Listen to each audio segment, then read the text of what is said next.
Presenting financials with PowerPoint. It happens almost every week. Finance professionals tormenting countless board members, executives, and coworkers, and they do it with PowerPoint slides crammed with numbers and lines of text. But it's not that they want to deliberately torture their listeners, it's that they're unaware of better ways of presenting reports. Hi, my name is Sal Lopez and I'm also a finance professional. In this video, I wanted to remind you that your next presentation can be a career booster, a terrific chance for you to make your mark, or it can be just a lost opportunity. You can rise above the crowd if you can present financial information in visually compelling ways. If you can't, you could remain stuck in the mosh pit. So in this video, I'd like to show you a few non-traditional ways of presenting financial reports. Let me start with a balance sheet. This is the way a balance sheet is often shown on a screen. It's not an impactful display of financial data, and it doesn't make it easy to grasp a quick picture of the company. Even if you're good at using PowerPoint's presenter features like the laser pointer or the highlighter, it's still challenging to drive home a clear message about the company. So my approach is to dissect the report in small parts that are easier to assimilate.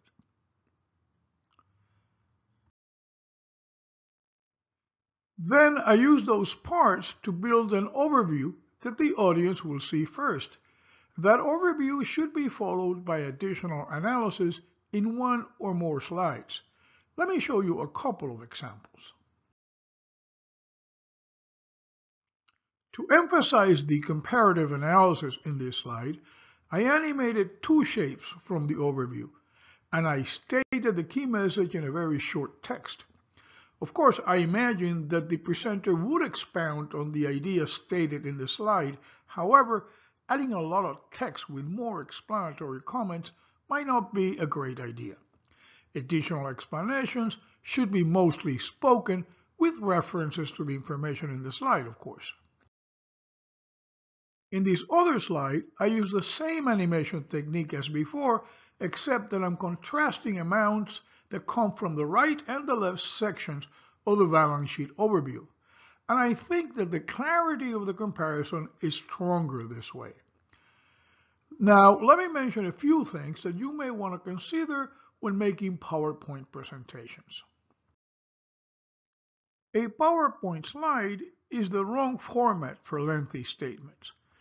Use PowerPoint slides only to highlight key points. If you believe that the information you're presenting requires detailed explanations, supplement your PowerPoint presentation with a printed report. Now, let's go back for a minute to the balance sheet overview slide. From this overview, we want to go into the details of the company's liabilities. The details spread out in a smooth animation with different colors and shapes in proportion to the liability amount. Then using motion paths, the numbers are reassembled to wrap up and echo the total liabilities amount in the overview. Now let's see a different take on an income statement. For the income statement, I chose a horizontal bars graph. That's because a proper income statement has too many items to show in a donut chart and still deliver the information in a clear way. Nonetheless, I again show the data in discrete animated segments. This also allows me to display brief comments related to the most significant results. To wrap up the presentation of an income statement, something like this summary slide could be appropriate. Let's turn now to another essential report. Let's see a cash flow statement presented in a different way. As before, you have surely seen something like this projected on a screen. What I will show you is an approach that will communicate all the important information quickly and will keep your listeners paying attention. To present the cash flow statement, I would build a cascade chart to compose a high-level view of the company's cash movements. The presenter would control the sequential display of the data with mouse clicks, and the big picture would be amplified by details in following slides. After showing the major cash movements, the presenter can go into the details of each component of the cash flow statement. In this slide, I'm showing cash flow from operations. And again, mouse clicks can be used to control the timing of when each data element is displayed. This is another example of the details of the cash flow statement. Beyond the basic reports, I also want to show you other types of performance data presented with more visual appeal. Here is a sales forecast with a couple of twists.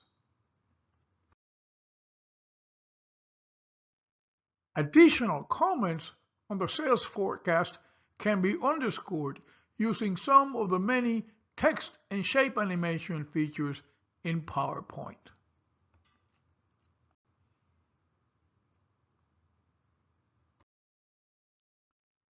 Here is a way of showing sales activity that is a bit more imaginative.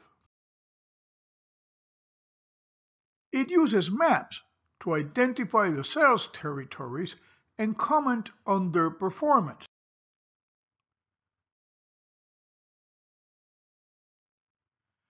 The maps are a very effective device to draw and retain the attention of the viewers.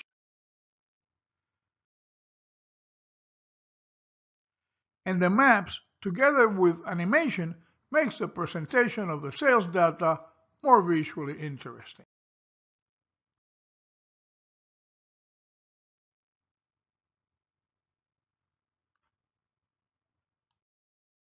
Here is my last example. It's a different way of presenting performance metrics. You can combine a logo, images, numbers, text, and animated graphics in different colors to drive home the point.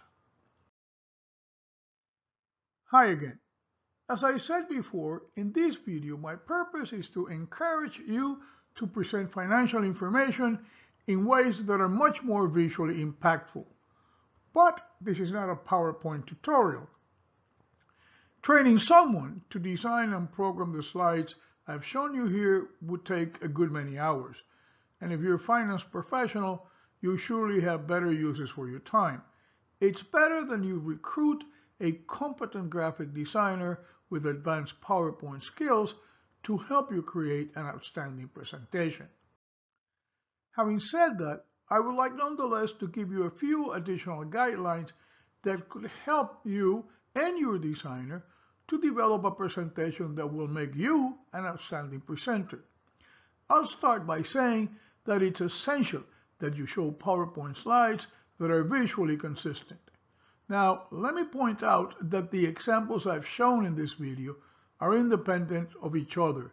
By that I mean that the balance sheet and the income statement examples are not sample reports from the same fictitious company or the same reporting period.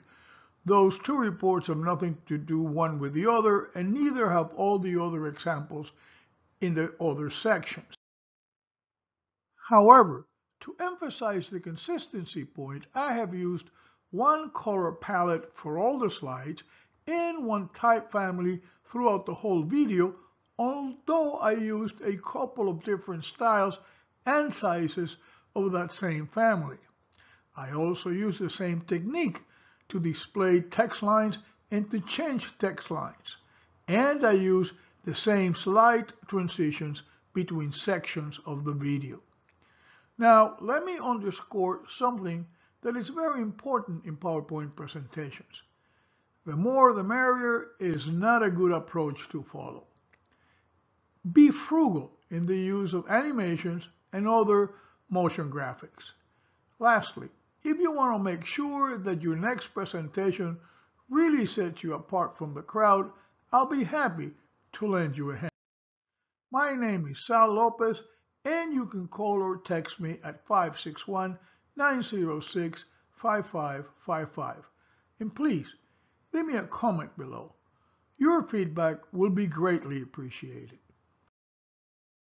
Thank you for listening.